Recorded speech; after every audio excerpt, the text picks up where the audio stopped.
Le texto de papa est arrivé la veille de Noël, juste au moment où j'emballais les derniers cadeaux pour les professeurs sur la table de ma cuisine. On annule les cadeaux de Noël de tes enfants. Problème de budget, écrivait-il. Pas d'émoji, pas d'explication. J'ai fixé le message, puis les petits sacs cadeaux à l'effigie de reine devant moi, et j'ai tapé « D'accord ». Je n'ai pas discuté. Je me suis dit que ce n'était pas grave. Nous aurions quand même notre matinée à nous. Nous aurions quand même du chocolat chaud. Mes enfants étaient habitués à la simplicité. Mais le lendemain, chez mes parents, le sapin était enseveli sous les boîtes. Chloé et Thomas, les enfants de mon frère Marc, avaient des piles de cadeaux identiques avec leurs noms écrits au marqueur noir et épais. Mes deux enfants, Léa, 11 ans, et Hugo, 8 ans, avaient des chaussettes de Noël suspendues, mais elles pendaient, toutes plates. Maman s'affairait avec un appareil photo, disant « Allez vous asseoir là-bas, près de la cheminée ». Elle n'a pas précisé à qui elle parlait. C'était évident. Chloé et Thomas se sont assis au centre de la scène. Léa s'est repliée sur le bord du tapis. Hugo est resté debout, les mains dans les poches de son sweat à capuche, attendant des instructions qui ne sont jamais venues. Marc distribuait les cadeaux comme un présentateur de jeux télévisés. Chloé, ouvre le grand. Thomas, attends-moi, mon grand. Il y a un ordre. Il a ri. Toute la pièce a ri avec lui. Le grand cadeau était un iPad. Le suivant était une Apple Watch. Puis des baskets que j'avais vues sur un panneau publicitaire, du genre qui coûte le prix d'un loyer. Le papier a volé grâce au Père Noël chez Papy, a annoncé Marc. Hugo a croisé mon regard et a forcé un sourire. Léa a de nouveau regardé les chaussettes, comme si quelque chose aurait pu s'y matérialiser depuis sa dernière vérification. Ses joues étaient roses. Elle m'a adressé un petit haussement d'épaule. J'ai senti ma main trembler. Je me suis assise sur mes mains pour ne pas faire quelque chose de stupide, comme renverser une tour de boîte. Problème de budget, m'a dit papa, pas discrètement, comme pour s'assurer que tout le monde entende. On a dû se concentrer sur les petits.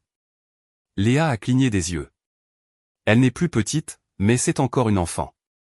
Hugo a tiré sur un nœud abandonné et en a fait un bracelet.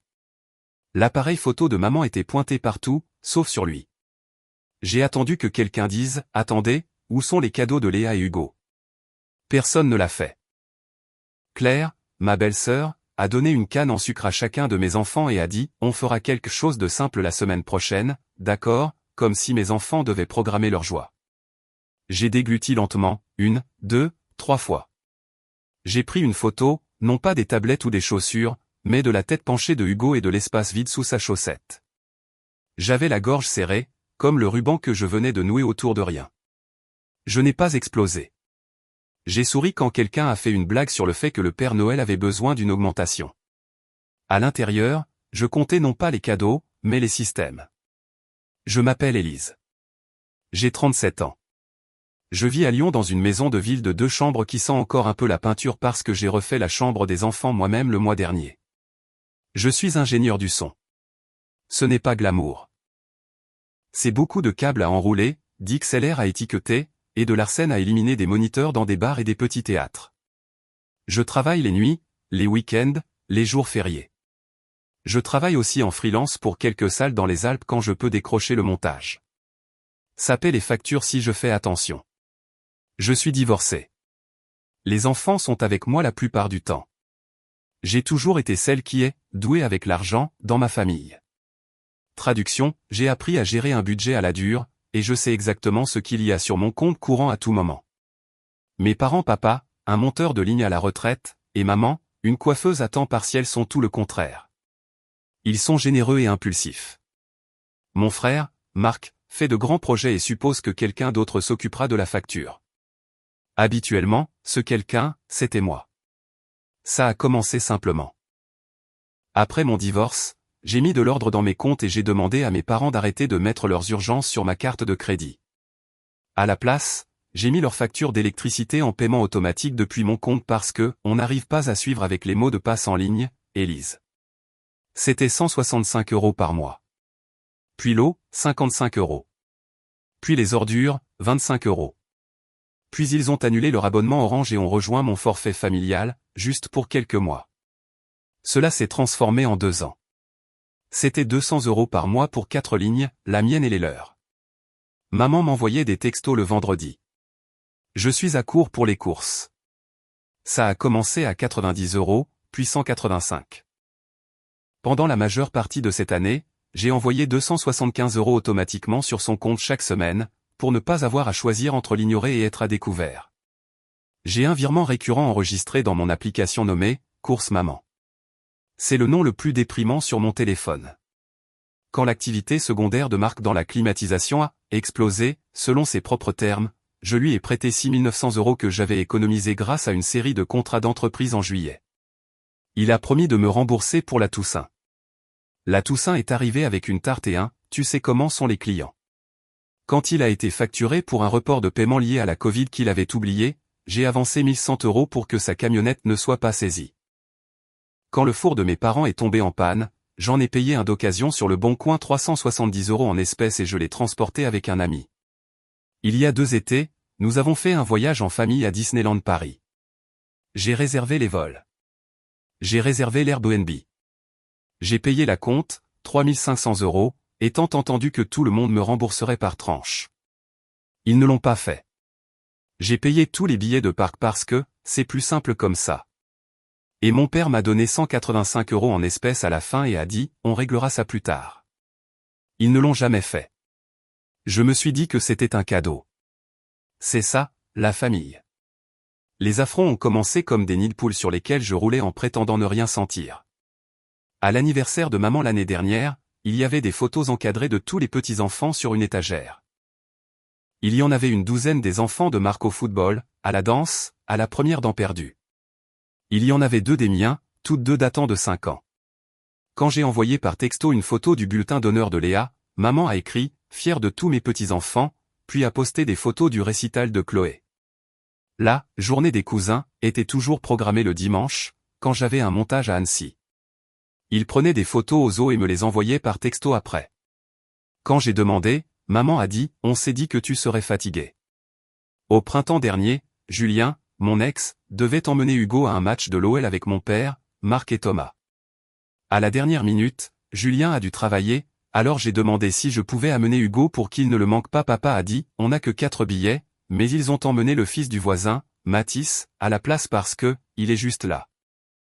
Hugo a regardé tout le match à la télévision chez moi, avec la casquette de l'OL sur la tête, et n'arrêtait pas de dire, peut-être qu'ils feront un signe à la caméra et que je les verrai. Il avait 8 ans. Bien sûr qu'il a dit ça. Il y a 3 mois, Marc a demandé 4 600 € pour prendre de l'avance avant le travail d'hiver. J'ai dit non. J'ai été gentil cette fois, pas pleine d'excuses. J'ai besoin d'un coussin de sécurité, lui ai-je dit. Je dois arrêter d'être la banque. Il ne m'a pas appelé pendant 2 semaines. Quand il l'a finalement fait, tout avait une nouvelle âpreté. Des petites piques sur mon boulot d'artiste et sur le fait que je ne comprends pas la vraie vie.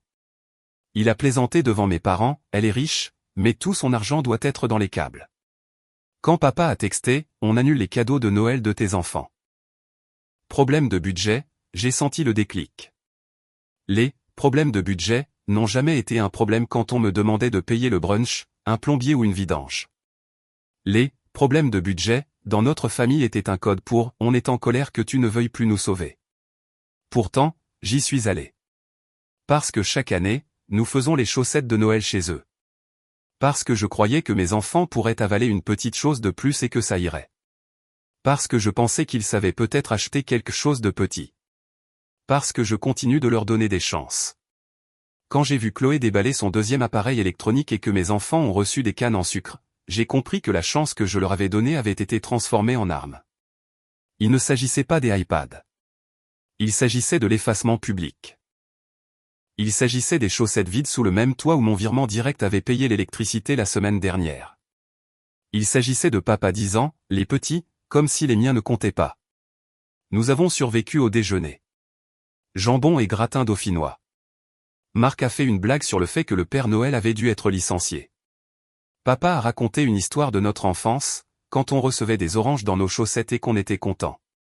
Les temps simples, a-t-il dit à mes enfants, comme s'ils avaient exigé un poney. Léa a aidé maman à débarrasser les assiettes et a reçu un « merci, ma puce » sans contact visuel. Hugo a empilé le papier cadeau en forme de volcan et a demandé s'il pouvait le donner pour le sac de recyclage. Non, jette-le simplement, a dit Claire en montrant la poubelle. Il a rougi et l'a fait. Je respirais lentement. J'ai coupé un gâteau dont personne ne voulait. J'ai aidé Hugo à nouer sa chaussure quand le lacet s'est cassé. Il a dit, ce n'est pas grave. Je peux faire un double nœud à l'autre. Il essayait de me réconforter.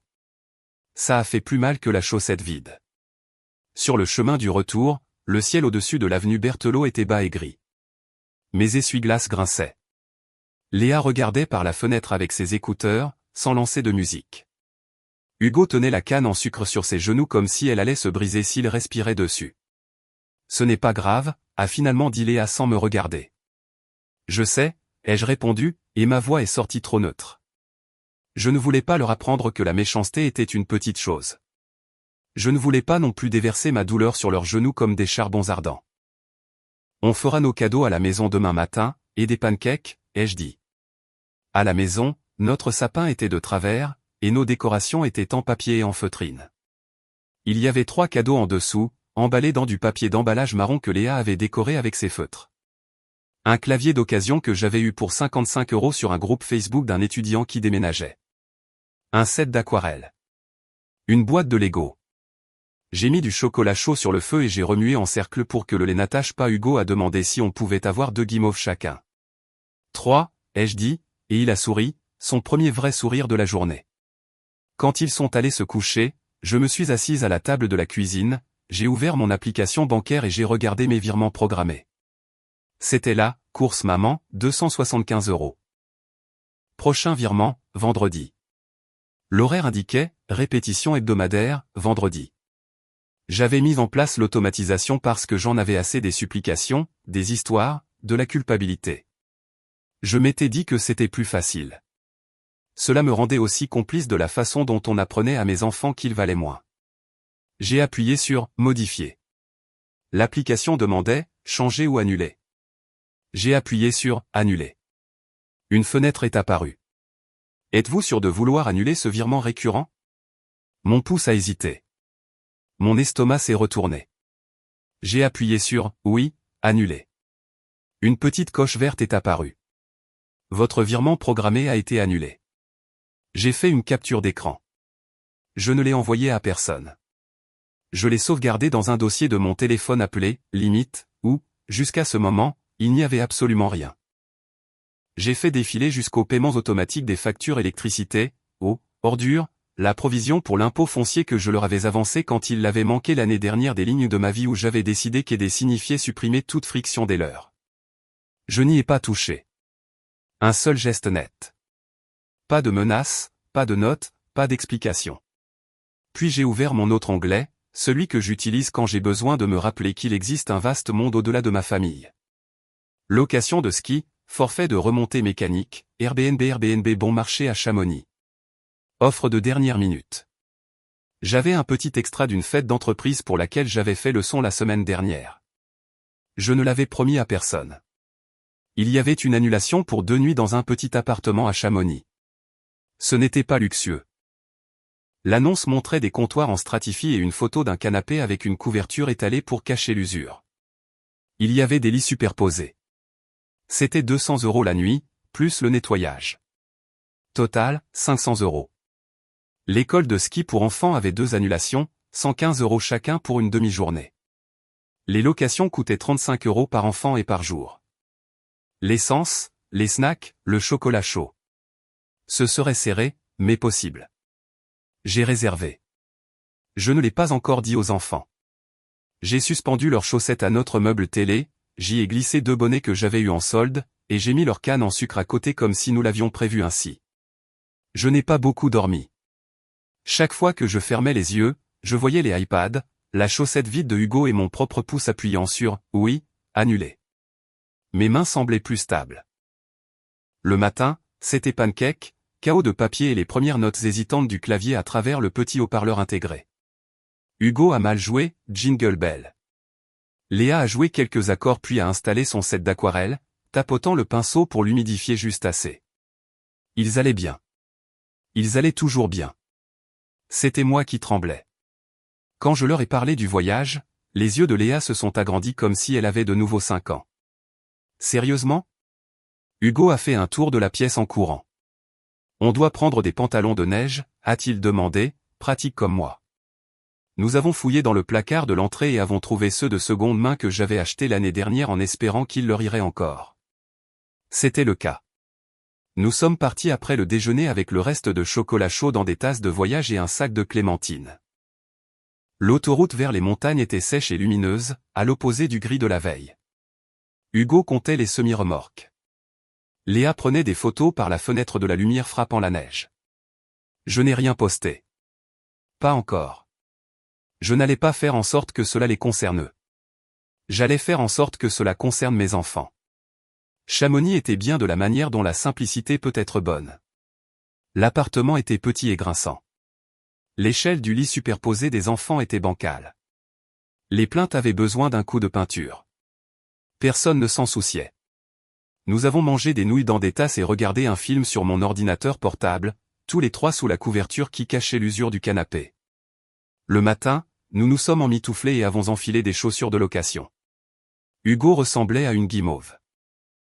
Léa avait l'air d'être entrée dans une autre vie qu'elle n'aurait jamais cru lui correspondre. L'école de ski était mi-chaos, mi-magie.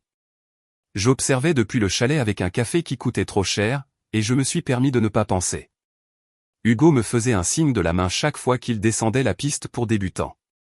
Léa faisait semblant de ne pas me voir, puis me faisait discrètement un signe quand elle pensait que personne d'autre ne la verrait. J'ai pris une vidéo. Pour une fois, c'était juste pour nous. Ce soir-là, j'ai posté quelques photos. Les enfants souriant, les joues roses sous leur bonnet, tenant leur forfait comme des badges. Une assiette des frites les plus chères du monde. La vue depuis le sommet, où l'on peut voir les arbres comme si quelqu'un avait saupoudré du sucre dessus. J'ai écrit une légende sobre, première fois à Chamonix. Fier de mes petits skieurs. 1 heure plus tard, mon téléphone a vibré. Chloé, ma nièce, a commenté « OMG, trop cool. Pourquoi vous ne nous avez pas invités ?» J'ai tapé, effacé, tapé à nouveau. Puis j'ai écrit « Problème de budget ». J'ai ajouté un emoji flocon de neige parce que je suis faible, mais je l'ai laissé là. Ça n'a pas pris longtemps. Ma mère a appelé. J'ai laissé sonner 2 fois, puis j'ai répondu. Comment as-tu pu? A-t-elle dit, sans même un bonjour. Comment j'ai pu emmener mes enfants skier? Ai-je répondu, d'un ton neutre. Comment as-tu pu dire ça à Chloé? A-t-elle lancé. C'est une enfant. Léa et Hugo aussi, ai-je dit. J'ai fini de financer une famille dont mes enfants ne font pas partie. Oh, arrête. Tu es dramatique. Tu sais bien qu'on les aime. J'ai vu ce que j'ai vu. Ton père a déjà expliqué, a-t-elle dit, et je pouvais entendre papa en arrière-plan dire quelque chose à propos d'une année serrée, et du fait que tout le monde se serre la ceinture. Tout le monde, ai-je demandé. Est-ce que les problèmes de budget s'appliquaient au iPad et aux montres? Silence. Puis maman a soupiré. On voit plus souvent les enfants de Marc. Ils sont. C'est juste différent. Ton emploi du temps est. Mon emploi du temps a payé ton électricité la semaine dernière, ai-je dit. J'ai gardé une voix stable. Maman, les virements hebdomadaires sont terminés. S'il te plaît, retire ma carte de tous les comptes où tu l'as encore. Je ne suis plus votre banque de secours. Tu as fait quoi? A aboyé papa de quelque part derrière le téléphone. Tu punis ta mère? Je protège mes enfants, ai-je dit. Nous ne continuerons pas à venir pour être effacés. Qui t'a monté contre nous? A demandé maman. C'est Julien? Ta thérapeute? Personne ne m'a monté contre qui que ce soit. J'ai vu mes enfants être mis de côté sous les lumières payées par mon propre argent. J'ai pris une décision. Alors, tu vas nous laisser mourir de faim? La voix de maman est devenue fluette, comme elle le fait quand elle essaie de me faire sentir que j'ai de nouveau 10 ans. Vous n'allez pas mourir de faim, ai-je dit. Vous ferez ce que font les adultes. Vous vous serrez la ceinture. Demandez à la personne dont les enfants ont eu les iPads de vous aider, puisqu'ils semblent être à l'aise financièrement. Tu essaies de déclencher une dispute, a dit papa. C'est un coup bas. J'ai cliqué sur un bouton, ai-je dit. Le coup bas, c'était de me parler de problèmes de budget et puis de faire une démonstration de cadeaux devant mes enfants. C'est ton frère, a dit maman. Vous deux, vous devez vous réconcilier. Il pourra m'appeler quand il sera prêt à s'excuser, ai-je dit. Pour l'instant, le virement est annulé. C'est tout. Après avoir raccroché, mon téléphone a commencé à fleurir de textos. Marc, Belfrim à Chamonix. Bien joué d'utiliser les enfants. Claire, si tu avais un problème, tu aurais pu nous en parler. Pas la peine d'être mesquine. Papa, viens à la maison. On va régler ça. Apporte les informations bancaires. Maman, tu m'as brisé le cœur. Je n'ai répondu à aucun d'eux. J'ai emmené les enfants dans le petit bain à remous de la résidence et j'ai regardé Hugo apprendre l'art de devenir une tomate avant de sauter dans la neige. Léa flottait avec les oreilles sous l'eau et regardait le ciel comme si elle pouvait entendre une autre planète. À côté, deux vieilles dames discutaient du chien d'un voisin. C'était le moment le plus normal que j'avais ressenti depuis des mois. Quand nous sommes rentrés à la maison, les retombées ont vraiment commencé. Il y avait 3 messages vocaux de papa qui commençaient tous d'une voix chaleureuse et se terminaient sèchement. Maman en a laissé un, en pleurant. Marc m'a envoyé une capture d'écran d'une demande Lydia qu'il avait envoyée à notre cousin pour 45 € avec déjeuner et une note, regarde, je demande à d'autres gens. Contente? Je n'ai pas répondu. Claire est venue à ma porte avec un gratin et un discours. Peut-on éviter de rendre ça bizarre pour les enfants? Chloé est en larmes. Je l'ai laissé parler. Quand elle a pris une inspiration, j'ai dit, je ne rends rien bizarre. Je ne vais pas financer un système qui exclut mes enfants. Quand ils seront traités comme des petits-enfants, je serai heureuse de participer. D'ici là, je paie pour ma propre maison. Tu penses qu'on est de mauvaises personnes, a-t-elle dit. Je pense que vous avez fait un mauvais choix, ai-je dit. J'en ai fait un différent. Elle a demandé si elle pouvait au moins laisser le gratin. Je l'ai pris. Il était lourd. J'ai dit, merci. Parce que c'était de la nourriture et parce que nous ne sommes pas des ennemis. Nous ne sommes simplement plus des alliés. Les textos ont continué pendant quelques jours, puis se sont raréfiés. J'ai enregistré une réponse simple dans mon application Notes pour ne pas avoir à discuter à chaque fois. Elle disait, je ne suis pas votre banque de secours. Je ne financerai pas une famille dont mes enfants ne font pas partie. Je la copiais et la collais au besoin. Si quelqu'un demandait des détails, je disais, le virement est annulé. C'est tout. Un fil lumineux dans la grisaille, ma cousine Marion, qui a toujours été la plus discrète lors des rassemblements, m'a texté, j'ai vu ta publication. J'ai vu beaucoup de petites choses au fil des ans. Tu te souviens quand ils ont emmené Thomas voir un spectacle de Monster Truc au lieu de Hugo? Tu fais ce qu'il faut. On est là si tu as besoin d'une famille différente pour une soirée ciné. Mon amie Anne de la salle de concert m'a envoyé une capture d'écran de leur tableau d'appel pour le nouvel an. Tu veux un service? Ça paie bien. J'en ai pris 2. Ça faisait du bien de dire oui à quelque chose qui me rapportait de l'argent sans me donner l'impression de payer avec des morceaux de moi-même. Janvier a été plus calme, comme si quelqu'un avait baissé le son ambiant. La conversation de groupe de la famille est devenue presque silencieuse. Quand papa a texté, peux-tu passer dimanche, j'ai répondu, on est occupé, sans expliquer ce que, occupé, signifiait, faire de la soupe, les devoirs, un puzzle que nous avions commencé et que nous allions finir. J'ai vérifié mon application bancaire et j'ai fait défiler jusqu'à mes virements programmés. Il y avait un espace vide satisfaisant là où se trouvait, course maman, 275 € hebdomadaires.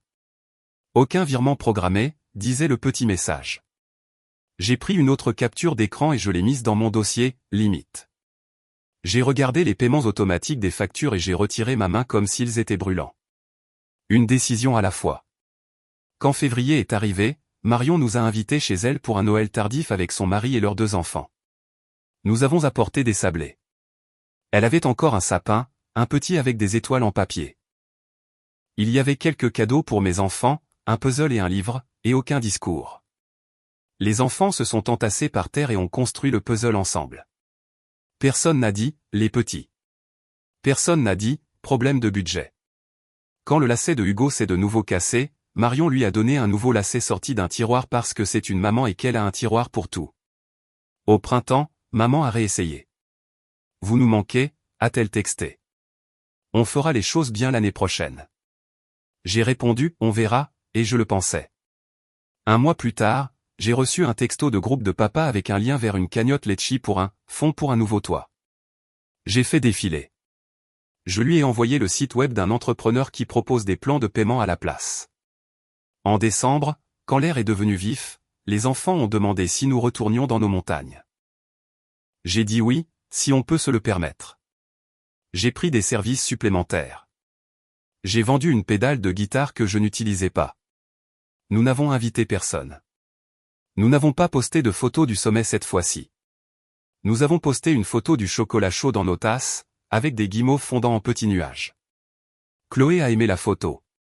Elle n'a pas commenté. Parfois, les choses vous traversent et ne laissent qu'une forme.